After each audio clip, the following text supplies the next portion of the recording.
Hi everybody, today is the 15th of July and as always we're gonna tell the pen story. This pen story changed a lot of people's life and shed light into why something happened to our life and how we can create or manifest our dream life in a very certain way.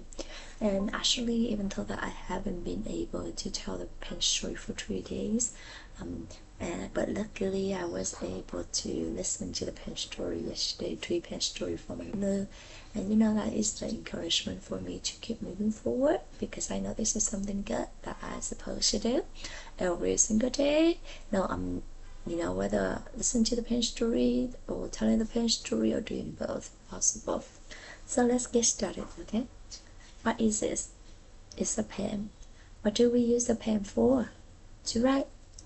Now there is a dot inside the room. I'm gonna read this in front of the dot. What does the dot do? The dot probably will sneak, lick, or chew the shade. Does the dot see this one as a pen? No.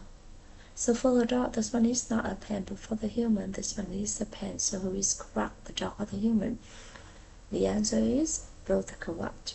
For the dot, this one is a chewing toy, while for the human, this one is a pen to write. The dog is correct in the dog world, and the human is also correct in the human world. So that is the first lesson. Both are correct.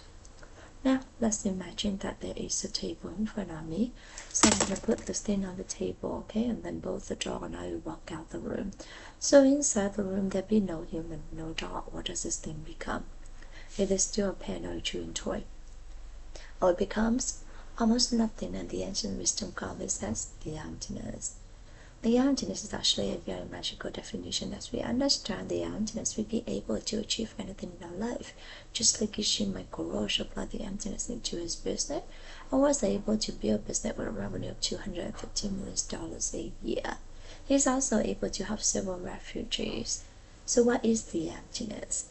Let's go into what the emptiness is not first, okay?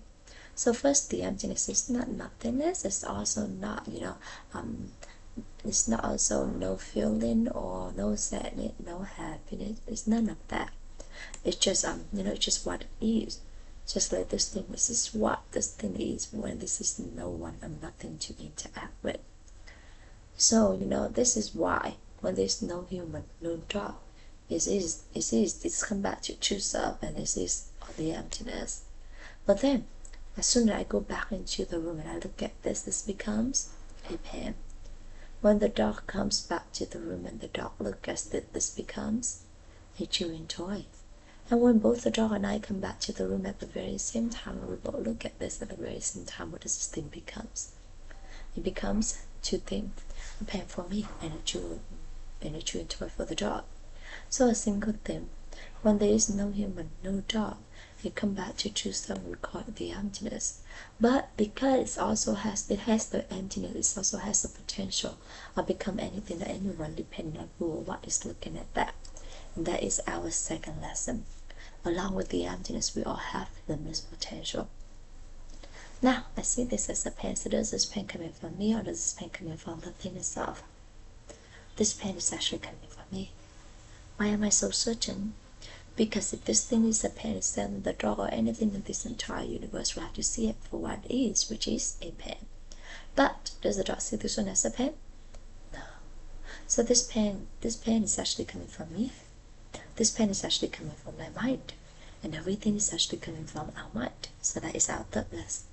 Everything is actually coming from our mind. So we all agree that this pen is coming from my mind, right? So I'm going to change my mind. Let this one become a diamond. So please pray with me. Diamond, diamond, diamond. So open my eyes. We still have pen. But in my mind, I've got me to see this as a pen but not a diamond. There are certain inside our mind that the ancient wisdom calls as karma. When we see something, the certain inside our mind pop up, open up and cover this and made us see it for what had been planted earlier into our mind. So who planted those seeds into our mind? Only you can plant the seed into your mind. Only I can plant the seed into my mind. How can we do it? We do it by 3 ways. By our word, by our actions, by our thoughts, especially to other people. So for instance, I'm going to hold on to this. I'm going to say that I have the pen. Would you like to have this pen? And when my friend said, yes, please, I'd be so happy to give this to my friend with the hope that I can help my friend. So when I gave this to my friend, this palm will open up and both me and my friend will see it, and this story will work in my mind. A couple days later, when I see this, I recognize this one as a pen, which means that the seed of the pen has already been planted into my mind. Now I pop up, open up, and cover this, and made me see it for what had been planted only into my mind, which is a pen. And this is how a pen become a pen, and anything surround us become what and who they are to us. In the pen story, there are several meaningful lessons. Today we went over 4 different lessons. The first lesson is both are corrupt, so we learn to respect each other's opinion, we learn to respect each other's choices, and we learn to listen to each other with a compassionate heart. The second lesson is, along with the emptiness we all have, limitless potential. So just our potential, just the potential of within or everyone, so allow you just the potential whatever happened to you. And the third lesson is, everything is actually coming from the seed inside our mind. So be 100% responsible to whatever happened to you. Don't blame anyone, because in the end, you are the only one who can plant the seed into your mind. And the fourth lesson is how we can create or manifest our dream life, using those three lessons. So first, you have to know what you want to create in your life, in your dream life, by using the second lesson, which is the emptiness and the potential, using the potential of everything, looking at everything for their, knowing everything for their ends, for what they truly are, and then looking into that to see their potential and select what you want. And then you start planting those seeds using your word, your action, your thoughts with other people. So for instance, if you want your happiness, then you use the happiness seed using your word, your action, your thoughts with other people, helping other people to be happier. And I remember Leung was saying his lesson that if you want to have I look into my daughter and I want to have a filial daughter, a happy daughter, then I have to stop planting those seeds.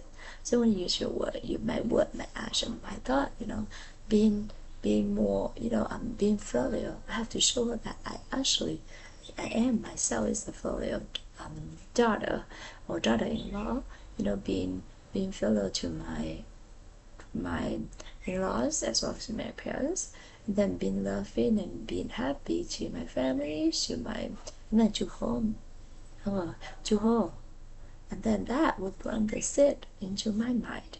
Okay, but then that is also help her. That is also help her seeing what it is, so that she be able to recognize. Okay, what is this? This is what being happy is about. Being filial is about. And this is what being a good daughter. But that seed is actually coming from the mind, and then that will be the one that will come to me when one day, my daughter will become the one that I want, that I hope to be, that I hope her to be.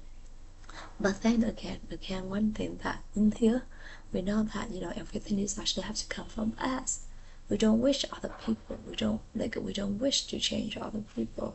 We just have to change ourselves. We have to plant the seed on ourselves. We have to plant the seed into our mind using our word, our action, our thoughts with other people. But we don't wish other people to be happy, to change, and that's the thing.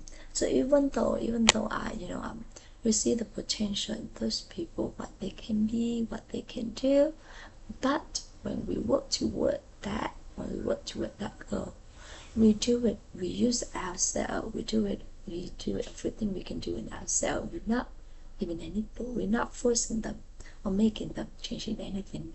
It has to come from them. So thank you so much everyone for listening to me today. Thank you everyone for coming in the 2000-day journey.